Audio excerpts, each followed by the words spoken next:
और चलिए अब आगे बढ़ेंगे। पीएम मोदी के मिशन गुजरात का आज दूसरा दिन है और पीएम मोदी आज गांधीनगर में हैं। जी हां, गांधीनगर में सेमिकॉन इंडिया 2023 का उद्घाटन करेंगे प्रधानमंत्री नरेंद्र मोदी और इसके साथ ही गुजरात को करोड़ों की सौगात भी प्रधानमंत्री नरेंद्र मोदी देने वाले हैं। तो बहुत ही महत्वपूर्ण दौरा है ये।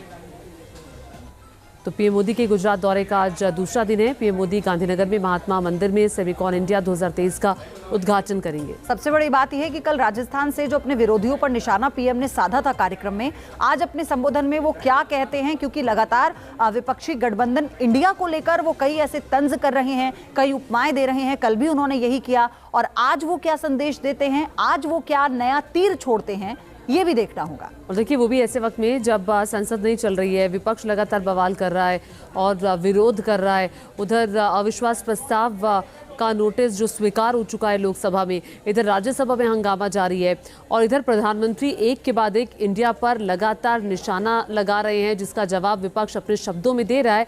लेकिन बिल्कुल ठीक कि आज प्रधानमंत्री यहाँ से क्या कहते हैं ये बहुत महत्वपूर्ण होगा।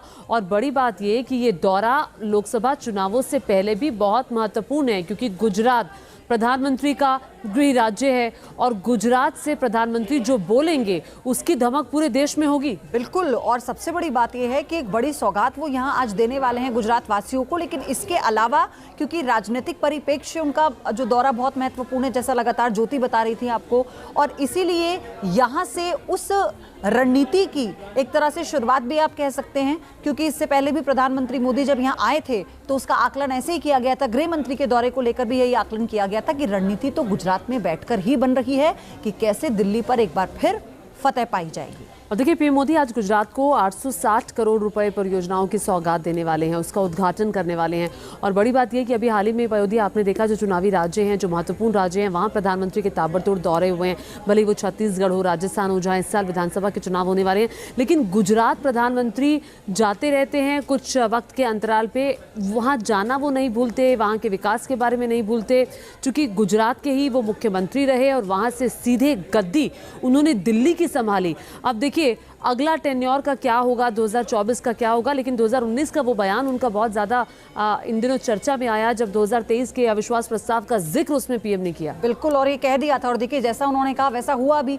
इसी को लेकर बार बार बीजेपी भी उनके उस बयान को अपने हैंडल से दिखा रही है कि ये तो हमारा पहले ही भविष्यवाणी थी जो हमने कर दी थी कि ये होगा, क्योंकि इस वक्त विपक्ष के पास कोई और विकल्प नहीं है। बीजेपी का अपना यही स्टैंड है कि विपक्ष सिर्फ और सिर्फ मॉनसून सत्र का एक एक दिन खराब कर रहा है। वो नहीं चाहता कि लोगों के मसले पर, आम जनता के मुद्दे पर चर्चा हो।